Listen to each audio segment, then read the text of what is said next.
Hi, it's Fias Taro. Hello, Cancerian placements. The person on your mind reading this April. So, let's see ano bang meron. Pero syempre, again, before tayo mag-start, kung hindi ka pa nakakapag-subscribe, please to subscribe and hit the notification bell para lagi po tayo maging updated sa mga mangyayari pa lang. And yes, again and again and again, kung may tanong po pagdating sa private reading and sa ating mga charms, just message me sa akin pong legit FB page, yung meron pong check sa tabi po ng Fias Tarot. Fias Tarot and then may check. Okay? So, and ano ba ba? Wala tayo sa TikTok. Okay? Yeah, mga paalala ko sa inyo yan, no? Wala tayo sa TikTok. So, kung meron kayong mga nakakatransact, nakapangalan ko sa TikTok, that's not me. Okay? Ialis nyo na agad yan. I-block ninyo kung may block man dyan sa TikTok. Kasi, yes, hindi ko nga alam kung paano gumamit ng TikTok. Okay, wala akong tawag dyan, apps niyan, oo. And ako naman mismo nagsasabi, baka hindi ka pa maniwala. Next ay, yeah.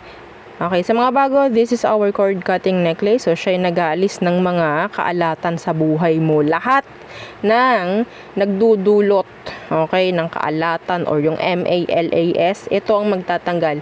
Pwede sa sarili mo, pwedeng pang sarili po pwede sa business, nalagay nyo sa kaha or sa main door, sa front door, kung saan napasok ang inyong mga customers.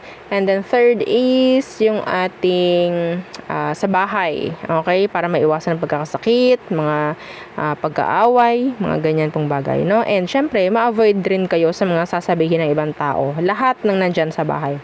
Okay, pero syempre, yung pangbahay, hindi po yan pwede isuot. Okay, sa bahay yan, parang protection. Okay, so next is yung ating 2-in-1 Love and Money Bracelet. So ito naman yung magpo-provide sa'yo ng good energies. Okay, opportunities, kung ano man, blessings, pagdating po sa money and love. No, meron siyang citrine stone, by the way.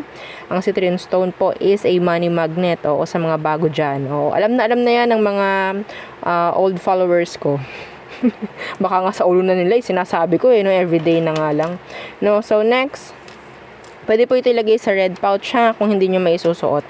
Opo. So, next yung ating granter necklace. So, ito yung tagapag-grant ng inyong mga wini-wish, wina-manifest, mga ginugusto, mga minimithi. No? So, good and bad. Okay? Hindi yan hihindian ni granter. Kayo na lang po magbigay ng limitasyon sa sarili nyo. Kapag may nag-grant yan ng hindi dapat, yung alam nyong masama, may balik po yan sa inyo. Hindi sa akin, syempre. Sa inyo. Okay, so kung wala akong concern sa inyo, hindi ko na para sabihin to. So next, yung ating mga evil eye protection. So ito sila. Okay, oh my gosh. So ito yung ating necklace. Ano ba yan? Bakit parang nahihiya ka? So ito yung necklace natin. Pwede siyang palitan ng chain if you want to. Okay, pero iba hindi na nila pinapalitan eh. Oo, okay naman na. So yan po siya, no, yung ating necklace. Ito naman yung ating ring. Adjustable po ang ring. Open siya. Okay, pwede ito pwede mo siyang pasikipan, paluwagan, yan. Okay, and yung ating cleansing kit na napaka-important po sana makita nyo importansya ng pag-cleanse. Please lang. Maawa kayo sa inyong mga charms. Okay, so ito yung ating selenite crystal. Ito po yung ating charger ng ating mga charms. Okay, so ididikit nyo lang sa kanila. Yan, tatabi nyo lang sa kanila para po sila ay mag-recharge. Okay, madam, kailan ginagamit? Kahit kailan, Diyos ko. Okay, so inalis nyo, hinubad nyo, itabi nyo. Para walang nasasayang. Okay, like, meron kang selenite, bakit di mo pa itabi? Diba? Recharge siya. Iba sa atin, diba? Isipin nyo lang minsan, diba? Kunyari, hindi nyo hawak yung phone nyo, may gagawin kayo, charge nyo, diba? Ganun. As simple as that. No? And every night, diba? Kapag tutulog tayo, nag-charge tayo ng phone, and then kinabukasan, ready na. Ganun lang din to. Okay? Ganun lang din yan. Simple, hindi na tayo para maghintay ng full moon, Diyos ko. So, yun po ang ginagamit ko para mag-recharge ng aking mga charms. Okay? Kailan po pwede? Kailan po dapat mag-recharge? Araw-araw. Okay? Araw-araw po. Okay? mas maganda araw-araw itabi nyo sa selenite crystal yung inyong mga babies. Ha? Okay, wala pong masasayang dyan. Iaalis pa nga niyan yung mga negative eh. 'Di ba? So next yung ating healing oil. So si healing oil 30 ml. So ito po ay maganda na i-share. Hindi naman po ito pang personal lang na gamit, no, yung ating oil. Unlike our charm spray, pang personal po 'yun. Ito hindi. Okay? So ito, pwede niyo siyang i-share sa anak niyo, sa magulang niyo, sa kapatid niyo, 'di ba? Mga ganyan. Madam, pwede ba sa sa kaklase ko? Pwede. Sa katrabaho ko, madam, pwede. Naman. Sa kapitbahay, pwede po ba? Naman. Yun nga, lahat.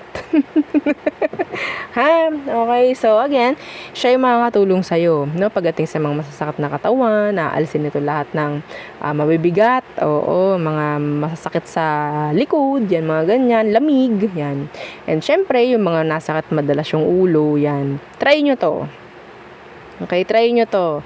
Lalo na kung wala naman kayo nakikita pagdating po sa pagpapa-check up, no? Try nyo to. And yung ating iba dyan na nahihirapang matulog sa gabi, na anxiety, panic attacks, pwede yan. Amuyin nyo lang. Nakakapagpa-relax yan. Inaalis yung stress. Okay. So, next yung ating charm spray. So, si charm spray, ito yung ating automatic. Na masasabi, no, kapag ikaw ay na kaya mong umalain sa kanyang frequency. Ang frequency nito nasa mataas, wala po sa baba, no? So kailangan niyo itaas ang frequency niyo, no? So hindi ka dapat mag-iisip na kung ano-anong negative about the situation, lalong lalo na pagdating po sa love, ha?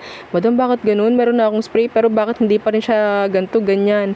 Yan, ibig sabihin nasa lower frequency ka. No, kailangan mong tumaas. Ibig sabihin, dapat maniwala ka sa mga sinasabi mo, sa mga gusto mong mangyari sa inyo ng tao. No? Okay? So kailangan ko yung real name ng tao. Okay, lalo na kung magkalayo. So, again, 50 ml, hypoallergenic, pwede po sa mga sensitive ang skin. Okay, unisex po ang kanyang scent. Okay, sabi ng iba, amoy Victoria's Secret. Diba? So, yes. So, charm spray lang yung amoy nyo, yung inyong pabango, pero amoy Victoria's Secret ka. Diba? Saan ka pa? So, Cancer, again, kung may tanong, mag-message na lang po, ha, sa itong legit FB page. Okay? Opo, kasi wala tayong way para makipag-communicate or chat sa YouTube. Kaya dito po. No, so, sa FB page po, legit FB page, sa mga nanonood dyan sa YouTube.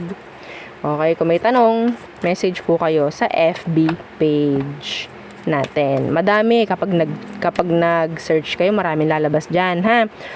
Piliin nyo yung merong check sa tabi po ng pangalan ko. Yun na yun. Ako na yun. At syempre, nasa, tawag dito, 100,000 na. Okay, 100,000. 100,007 ata. Yan. Okay, yung ganda ha. Yung ating followers. The Nine of Cups. Some of you, merong mga pinagdarasal nyo. There's something na pwedeng mangyari. Manifestations, mga ganyan. Okay? So, the person on your mind, Cancer, who is this? Ano ang situation ninyo? Ano ang situation ninyo? Okay, current situation ninyo ng person na iniisip mo, anong meron? Oops. The Ace of Cups in reversed. Okay, so meron ditong hindi makapag-offer, hindi ready, or pwedeng meron din ditong mga nasasayang na mga emosyon. Anong meron dyan? Let's see. Okay. So, magkasama kayo pero hindi nangyayari, hindi nagaganap. Para kang mag-isa. Oo, it's like a one-sided connection for me. Yeah. Iba dito, meron pong nagkakagusto sa inyo, ha? Pero hindi lang niya masabi. Kasi some of you, yun nga, meron nang kakonect. Okay? Meron dito hindi pa makapag-settle. I think. Meron dito hindi pa makapag-settle. Yeah, magkasama naman kayo, the Four of Wands. Iba dito, matagal na. Ang hinihintay na lang siguro is yung kasal. Pwede magka-live-in, pero nanghihingi na ng kasal, yung iba. So, ano ba talaga ang meron pagdating sa person mo? Anong kailangan mong malaman, Cancer? Hindi pa siya ready. Knight of Wands. May tendency pa yan mag-play the field. Opo. Yeah, see the moon. Yung iba dito, ang kailangan mong malaman pagdating sa person mo, sabihin natin, wala pa sila sa, tawag dyan, serious side. Okay, hindi pa sila ganun kaseryoso. Yes, hindi rin, hindi to para sa lahat, pero the person, sabihin natin, hindi pa rin siya talaga sure pagdating dito sa connection ninyo. Yeah. Okay.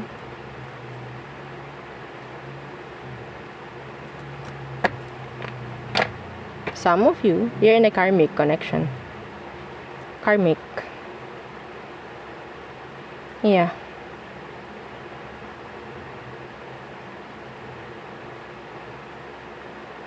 Kaya po hindi siya makapag-settle or hindi siya maging talagang sure. Sa tingin ko, hindi kayo magka-frequency ng person mo. Yes, hindi kayo magka-frequency nito, Cancer. Mahirap to. Marami ka pang hindi nalalaman sa kanya. Maraming tago, maraming sekreto. Kaya hindi ko alam bakit hindi niya magawa na maging open sa'yo. Lalo na kung matagal naman na. So, ano ba talagang emosyon nito for you, Cancerian? Okay. Ano ba talagang emosyon niya for you, Cancer? Emotion. Seven of Wands.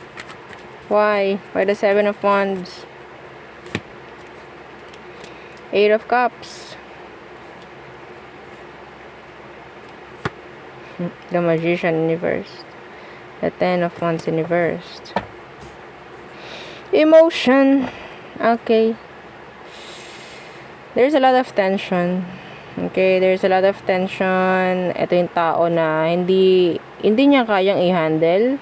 Kung ano man, sabihin mo na tayo naman ay mag-usap na pagdating sa ganito, sa ganyan. Mag-walk out yan. Hindi siya ready makinig, hindi siya ready. Hindi ready yung person mo. Emosyon, wala tayong makuha emosyon dito. Kaya nitong talikuran, yung cups, yung emosyon. Wag lang siyang talagang makompromiso. Okay? So, let us see. Next action niya. Next action. What is your next action towards you, Cancer? The King of Swords. The Seven of Pentacles in reverse. Unti-unti mo makikita sa taong to kung dapat ba. Okay? Kung siya ba yung para sa'yo. Yeah, here's the Death in reverse. Okay? So, makikita mo unti-unti. Yeah. Yung iba nga, diretsuhan, masasabi nito, hindi siya para sa'yo eh. Yung iba, diretsuhan, sasabihan ka na hindi siya yung para sa'yo. The Seven of Pentacles in reverse is, wasting time. Okay? Like, they're not ready. Hindi pa ako ready, Cancer. Hindi ko pa kaya, Cancer. Magiging totoo to sa'yo. Sabihin natin, pwedeng sabihin niya or pwedeng makikita mo sa mga kilos niya na hindi siya okay or hindi siya ready. Yeah. So, ang advice for you, Cancer? Anong advice for you? What's the advice for Cancerian placements?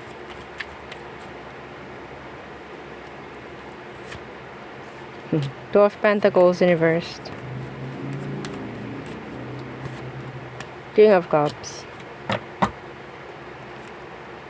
Yeah, see, there's no offer here. Ito yung dapat na offer pero wala, hindi kaya. Okay? So,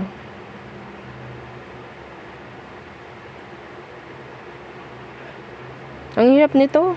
Oo, ang hirap nito. Ang sinasabi dito is like, kung kaya mo isang tabi yung emosyon mo, isang tabi mo muna. Okay? Isang tabi mo muna. Pag mo muna masyadong pakaisipin yung emosyon mo for the person, for the situation. Hindi ang hirap, no? Ito yung advice for you. Ito yung kailangan mong gawin. Ito yung kailangan mong malaman. Advice. Okay? At ang nakikita ko pa rito is, kailangan mo raw din intindihin. Kailangan mo intindihin. Sabi ko sa'yo, ang hirap eh. Ang hirap. Siguro para sa akin, pero iba sa inyo siguro, kaya nyo. Pero yung iintindihin mo to, yung mga ganito, well, it's up to you. It's up to you. Set aside your emotion, okay, and then, maging mabait ka, sa sitwasyon. Ang hirap nun. Kahit ako magdadalawang isip ako sa advice na yan. Kasi yun nga ang tagal na nito hindi pa siya ready. Tapos ang dapat itong taong to na tumalikod sa mga, para lang maiwasan na siya ay makompromiso.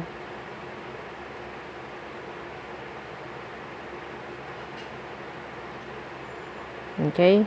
Siguro dito yung energy na iwasan mong masaktan. Iwasan mong mag-expect para hindi ka masaktan. Yun, iwasan mo mag-expect para hindi ka masaktan. Ang hirap naman nun, madam. Kaya nga diba, sabi ko nga kanina. Yes. Kung kaya mo mag-settle sa ganito, kung kaya mo na makasama siya, even though yes, wala pa nga, hindi pa nga pwedeng ma-level up or hindi pa siya ready. Kung kaya mo, do it. Go. No? So, don't expect na lang muna. Mahirap Okay. So, tayo tumungo na sa all signs. Aries through Pisces. Inanto ako bigla sa reading. Aries through Pisces. Zodiac sign you're dealing with or dealt with. Again, sa mga gusto po na makasali sa subscribers read every Saturday po yun. Kailangan nyo na mag-subscribe sa ating FB page. Okay? So, yeah. Let us see. Okay, Aries. So, 1 minute hot, 1 minute cold. Taurus, they're sneaky. They have a lot of secrets. They have something na nakahide. Gemini, I'm hearing a side dish. May kabet. I'm sorry, pero kailangan ko sabihin yung diretso. Okay, see? So, Cancer, meron ditong energy ng third party. Okay? Si Cancer, merong energy rin dito na parang hindi siya okay ngayon. I don't know, this could be a separation. So, Leo, they have regrets. So, Virgo, si Virgo, I'm hearing some of them is pwedeng meron ng kakonect pero they're still like playing the field. Cheating. Okay. So, Libra. Si Libra, okay, they have this passion. They want something like commitments. Ang hirap nito. Gusto niya commitment sa'yo pero hindi pa niya nasa-settle down kung ano yung mga kailangan nilang i-fix sa part nila. Ang hirap yan, maapektuhan ka. Okay, so Sagittarius. Yeah, this could be a Sagittarius. I don't know. So, Scorpio, they're waiting. Some of them, meron silang hinihintay about endings. Okay. So, Sagittarius, they want sabihin nating bago, taking a leap of faith, parang ganyan. New chapter. Parang laging may bago. So, Capricorn, they're stalking you or they want communication with you. Aquarius, ayaw nila ng sakit sa ulo. Okay. Pisces, no focus, no effort. Okay, hindi consistent si Pisces. So there, yun ang aking reading for you, Cancerian placements. Again, please don't forget to like, share, and subscribe, and follow our FB page, and isa po nating YouTube channel na nasa description box below. So again, yeah, thank you. Goodbye.